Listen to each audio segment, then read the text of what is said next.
안녕하세요. 3년을 사귄 남자친구와 결혼 문턱까지 갔던 30대 초반의 여자입니다. 이렇게 남자친구와 헤어지게 될 줄은 저도 꿈에도 상상을 못했네요. 결혼 준비하면서 혼수랑 애답 문제 때문에 많이 다툰다는 이야기는 들어봤지만 그게 제 이야기가 될 줄 누가 알았겠어요. 남자친구와 저는 친구의 소개로 만났습니다. 남자친구는 어땠는지 모르겠지만 적어도 저는 연애를 하고 싶다는 비교적 가벼운 마음가짐으로 임한 소개팅이었는데 어떻게 하다 보니 3년이나 사귀게 되었네요. 20대 후반의 남자친구를 만나 그 사이 나이도 30을 넘어갔고요. 주변 친구들이 하나둘씩 결혼을 했지만 적어도 저는 그게 그렇게 신경 쓰이지는 않았어요. 인테리어 디자이너로서 일에 대한 욕심이 결혼에 대한 욕구보다 더 컸기 때문이에요. 하지만 친정어머니께서는 괜히 연애만 하다 좋은 시절 다 보내지 말고 남자친구랑 결혼을 할 거면 어차피 할 거 빨리 하고 아니면 헤어지라 하셨어요. 괜히 좋은 사람 만날 기회 놓칠까봐 걱정되신다면서요. 속물처럼 보실 수도 있지만 관연한 딸 가진 어머니라면 당연히 할 법한 걱정이라고 생각합니다. 부모님께서 성화인 건 남자친구 쪽도 마찬가지였어요. 남자친구가 말하길 두 분 중에서도 특히 아버님께서 하루빨리 저희가 부부가 되길 원하신다 했어요. 그 이유는 지난해 아버님께서 당하신 큰 교통사고 때문입니다. 차에 부딪히면서 머리 쪽부터 바닥으로 떨어져 피를 많이 흘리셨대요. 가족들 모두 이러다 아버님 돌아가시는 거 아니냐고 말할 정도로 상당한 피를 쏟으셨답니다. 아버님 본인도 말씀하시길 당신은 이제 꼼짝없이 죽었다 싶었다고요. 그 와중에도 아들놈 장가가는 것도 못 보고 죽는 게 그렇게도 억울하셨답니다. 그래서 그 이후로 특히나 남자친구가 저와 사귀고 있다는 사실을 아신 이후로는 왜 빨리 결혼 안 하냐고 그렇게 남자친구를 채근하셨던 모양이에요. 그로부터 얼마 후 아버님의 말씀 때문인지 본인이 진짜 원해서인지 둘 다인지 아무튼 남자친구가 얼마 지나지 않아 저에게 청혼을 해왔습니다. 솔직히 전 크게 고민하지 않고 승낙했어요. 사귀는 동안 둘 사이에 큰 다툼도 없었고 크게 마음에 걸리는 문제도 없었기에 오히려 거절을 하는 게 말이 안 되는 것 같았네요. 하지만 이런 식으로 어이없게 파혼하게 될 줄 누가 알았을까요? 정말 뒤통수 제대로 맞은 느낌입니다. 남자친구 집에 인사를 드리러 간 날이었습니다. 사실 아버님이 병원에서 퇴원하신 이후로 몇 차례 남자친구가 저를 집에 인사시키겠다며 데려가고 싶어 한 적이 있었어요. 하지만 그때만 해도 결혼 이야기가 지금처럼 진지하게 나온 상황도 아니었기에 굳이 인사까지 드려야 할 필요성을 느끼지 못했지요. 뿐만 아니라 솔직히 사람 일이라는 게 한치 앞을 모르는 거잖아요. 괜히 남자친구 가족들하고 왕래하다가 정은정대로 들었는데 헤어지기라도 하면 그런 생각을 하면 벌써부터 속상하더라고요. 그런 이유들로 한 번도 가지 않다가 이번에 처음 찾아뵈었습니다. 남자친구는 빈손으로 와도 된다고 했지만 어떻게 그래요? 직장, 선배 언니들한테 물어보니 홍삼 정도면 무난하다고 그러더군요. 그래서 홍삼 세트 2개를 사들고 갔습니다. 남자친구 집에는 미국에서 산다는 작은 신우를 제외한 온 식구들이 모여 있었어요. 참고로 남자친구의 가족관계는 어머님, 아버님 그리고 위로 결혼한 2 누나가 있습니다. 아버님과 저 그리고 남자친구가 거실에서 어색하게 시간을 보내는 동안 큰 신우와 어머님께서는 주방에서 바쁘게 움직이고 계셨습니다. 남자친구가 제 옆구리를 쿡 찌르면서 가서 도와드리라며 눈치를 주길래 같이 가자고 했어요. 남자친구가 못마땅한 표정으로 절 데리고 부엌으로 갔습니다. 어머님께서 너무 자연스럽게 앞치마를 주시길래 남자친구에게 받으라고 했어요. 그러자 어머님께서 깜짝 놀라시더니 이 집에서는 부엌 일은 여자만 한다고 그러시더라고요. 말도 안 되는 어머님의 말씀에 놀라서 남자친구에게 그냥 거실에 있겠다고 이야기하곤 부엌에서 나왔네요. 어느덧 식사가 차려졌는데 왠지 모르게 자리가 불편하고 어색했어요. 그때만 해도 전 제가 긴장을 해서 그런 줄 알았습니다. 하지만 얼마 지나지 않아 그 이유를 알게 되었지요. 아버님께서 국을 다 드시더니 정말 한마디 말씀도 없이 빈 국그릇을 어머님 코앞에다 들이대시는 거예요. 제가 밥 먹다 말고 깜짝 놀라 2분을 바라봤는데 어머님은 익숙하다는 듯이 국 더 드릴 거냐며 말 그대로 국을 아버님께 대령하시더군요. 저희 집에서는 한 번도 본 적 없는 광경이라 어쩔 줄을 모르겠더라고요. 그러더니 이번엔 남자친구가 큰 신우에게 나 물 이러더군요. 남자친구의 말이 끝나기가 무섭게 큰 신우가 어머님이 그러셨던 것처럼 벌떡 일어나서는 물을 가져다 주었습니다. 이건 무슨 남자들이 집안 여자들을 마치 종부리듯 하던걸요.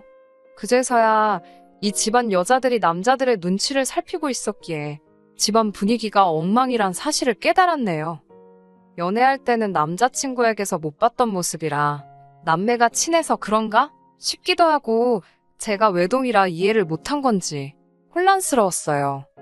얼마 지나지 않아 아버님께서 먼저 식사를 마치셨어요. 그러더니 어머님께 빨리 치우고 와서 사과나 하나 깎아라 그러셨습니다. 정작 어머님은 아버님의 잔심부름 때문에 계속 움직이시느라 식사도 제대로 못하셨는데 말이에요. 제가 보기엔 충분히 기분이 나쁘셨을 법도 한데 어머님께서는 이번에도 익숙하다는 듯이 알겠어요 라고 공손하게 대답하셨습니다. 그리고는 하시던 식사를 바로 중단하시더군요. 남자친구 집에서 일어나는 일 하나하나가 다 충격적이라 숨이 턱턱 막히는 것 같았습니다.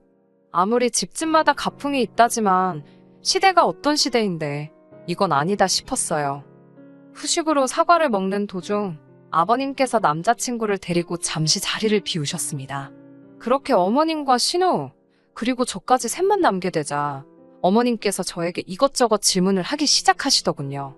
지금 무슨 일을 하는지, 부모님은 무슨 일을 하시는지 그런 것들이요.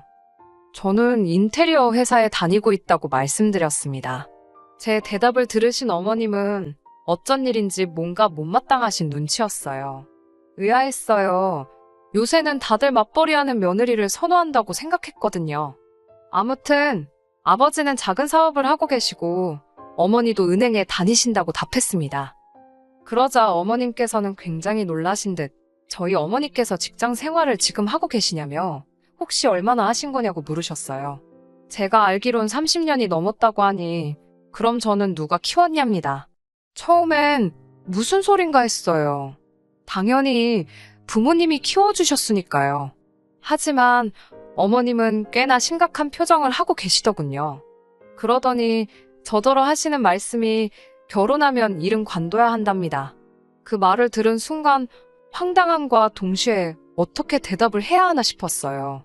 저는 일을 관둘 생각이 전혀 없었고 순간 잘 보이자고 거짓말을 하고 싶지는 않았으니까요. 잠깐 갈등하다가 어머님께 저는 제 일이 너무 좋고 그만두지 않을 거라고 딱 잘라 말씀드렸습니다. 그러자 어머님께서는 여자한테 가장 중요한 일은 애를 낳아 키우는 거고 그 일을 제일 잘하고 좋아해야 한답니다. 여자가 일한다고 밖으로 돌면 가정이 다 망가진다고도 하셨어요. 충격적인 말들이 꽤 있었는데 원래 똑똑한 여자애들보다 좀 어리숙한 여자애들이 잘 살더라. 그런 말씀도 하시더라고요. 듣고 있자니 벙찌더군요. 어떤 리액션을 보여야 할지도 모르겠고 동시에 옆에 있던 큰 신우도 어머님처럼 생각하고 있을지 궁금해졌습니다. 조심스레 큰 신우에게 형님은 그럼 지금 집에서 육아만 하시냐고 물었습니다. 큰 신우는 당연하지 않냐면서 애는 무조건 엄마가 키워야 한답니다. 엄마가 바깥으로 돌면 애가 집에 정을 못 붙인다면서요. 아무리 좋다는 걸 애한테 갖다 붙여놔도 엄마가 옆에 없으면 하나 쓸모없다는 말도 덧붙였습니다. 순간 저희 어머니 생각이 났어요. 제 기억 속의 어머니는 한순간도 일을 쉰 적이 없으세요. 먹고 사는 걸 떠나서 당신은 일하는 게 즐겁고 좋다 하셨거든요. 그런 어머니의 모습을 항상 존경하며 어머니처럼 멋지게 사는 게 제 목표였는데 남자친구 어머님은 정반대의 말씀을 하고 계셨으니 저로서는 입만 떡하니 벌어지고 암담한 기분이었습니다. 어머님은 제 입에서 네 알겠어요 같은 긍정적인 대답이 나오길 기대하시는 눈치였지만 지킬 수 없는 약속을 드릴 수는 없어서 결국 멋쩍게 웃고만 있었네요. 곧이어 어머님께서는 저에게 술은 혹시 마시냐고 물으셨습니다. 좋아하는 편은 아니지만 마셔야 할 상황이면 마시는 정도라고 답했더니 결혼하면 술은 멀리 해야 한답니다. 애를 가져야 할 몸인데 함부로 하면 안 된다고요. 사람도 가려서 만나야 하고 죽더라도 집에서 죽는다는 생각으로 항상 집에 붙어 있어 버릇하라며 나중엔 귀에 잘 들어오지도 않았습니다. 21세기에 이런 말을 듣고 있는 게 맞는 건가 싶고 머릿속은 온통 이 결혼을 해도 되는 건지 저런 어머님이 나의 시어머니가 된다면 난 어떻게 될까와 같은 걱정과 우려로 가득 차 있었어요. 그때 남자친구랑 아버님이 돌아왔습니다. 저는 반쯤 얼이 빠진 상태로 자리를 지키고 있었고요. 어머님께서는 저희에게 둘이 집은 어떻게 할 건지 혼수랑 예단 같은 건 상의를 해봤는지 물어보셨습니다. 제가 저희 부모님께서는 시댁에서 어떻게 생각하시는지 먼저 말씀해 주시면 참고해서 결정하실 거라고 말씀을 전했어요. 그러자 아버님께서는 솔직히 지금 당장 여유 있게 집을 해줄 능력은 안 되신다며 대신 들어와서 사는 건 어떻냐고 물어보셨어요. 생각지도 못한 아버님의 제안에 깜짝 놀랐습니다. 합가는 상상해 본 적도 없었으니까요.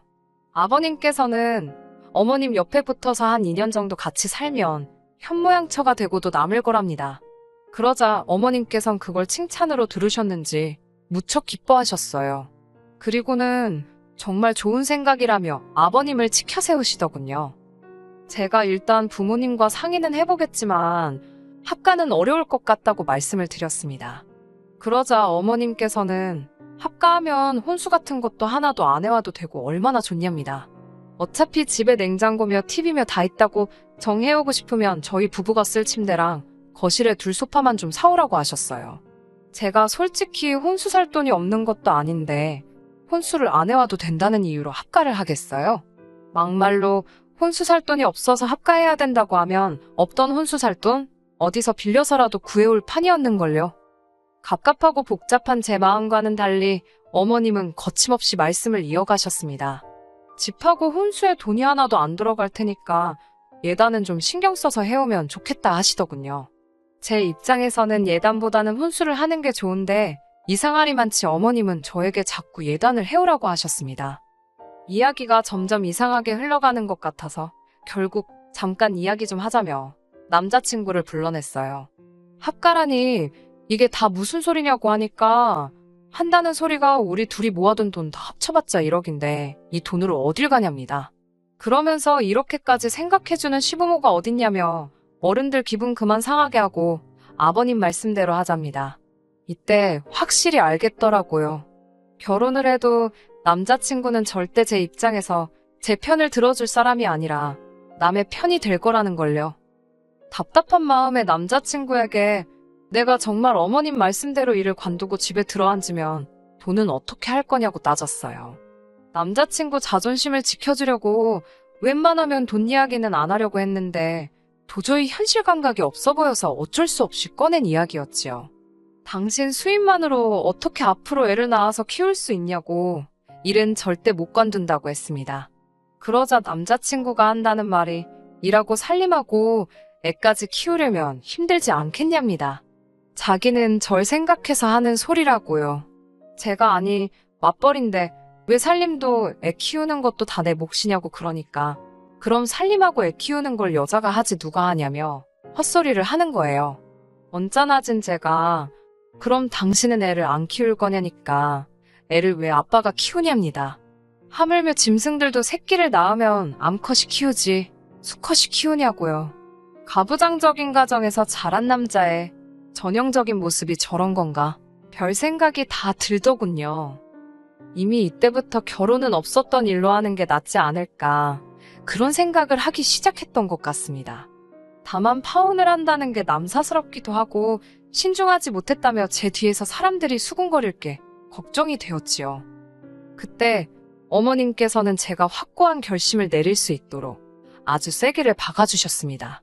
어머님과 큰 신호가 한다는 말이 그럼 집 문제는 대충 해결이 된 것 같다며 예단 이야기를 해보자고 하시더라고요.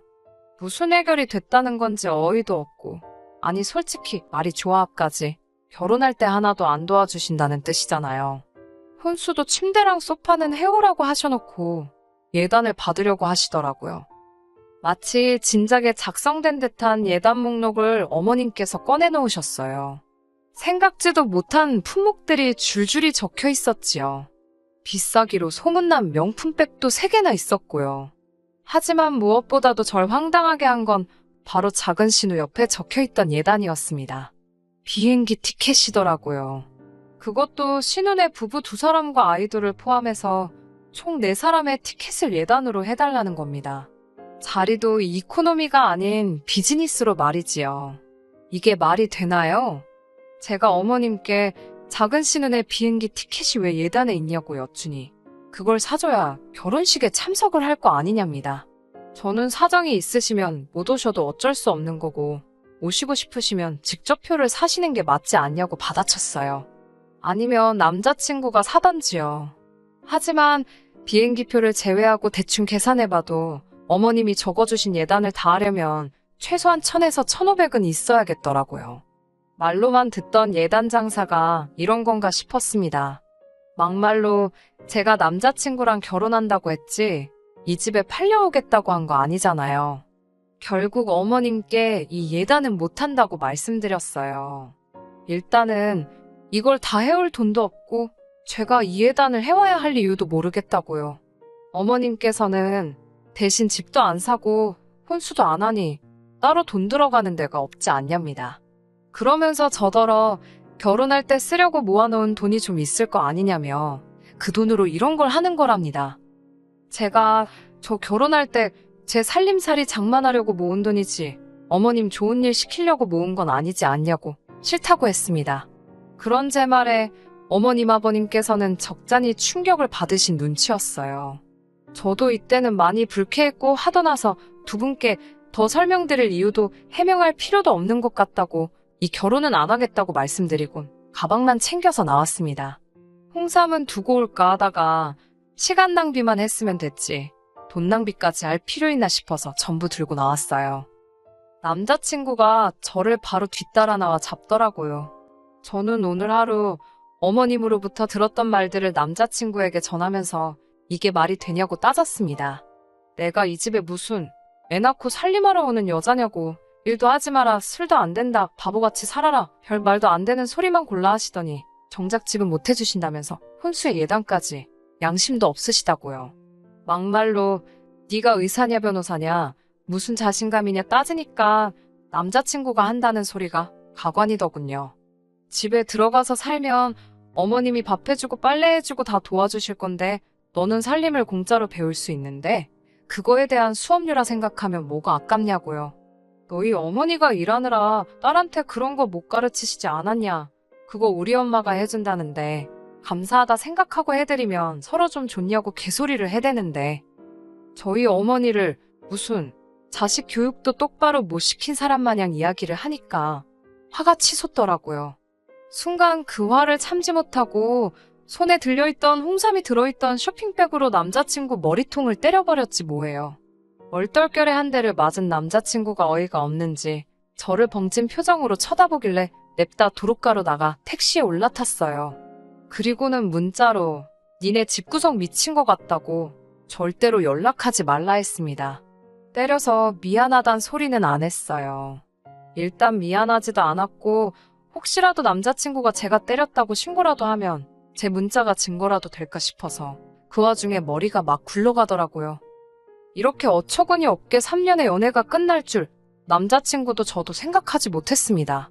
인연이라는 게 참 우습다 싶더라고요. 그래도 불구덩이에 들어가기 전에 이렇게 빠져나왔으니 다행이다 싶어요. 전 어머니가 너무 존경스럽습니다. 당신 일도 멋지게 해내시고 저도 이렇게 똑소리나게 키워주셨잖아요. 저도 어머니처럼 살기 위해 열심히 노력하겠습니다. 끝까지 들어주셔서 감사합니다. 오늘의 사연은 여기까지입니다. 구독과 좋아요, 알람 설정 부탁드리고 더 좋은 사연으로 다시 찾아뵙겠습니다. 감사합니다.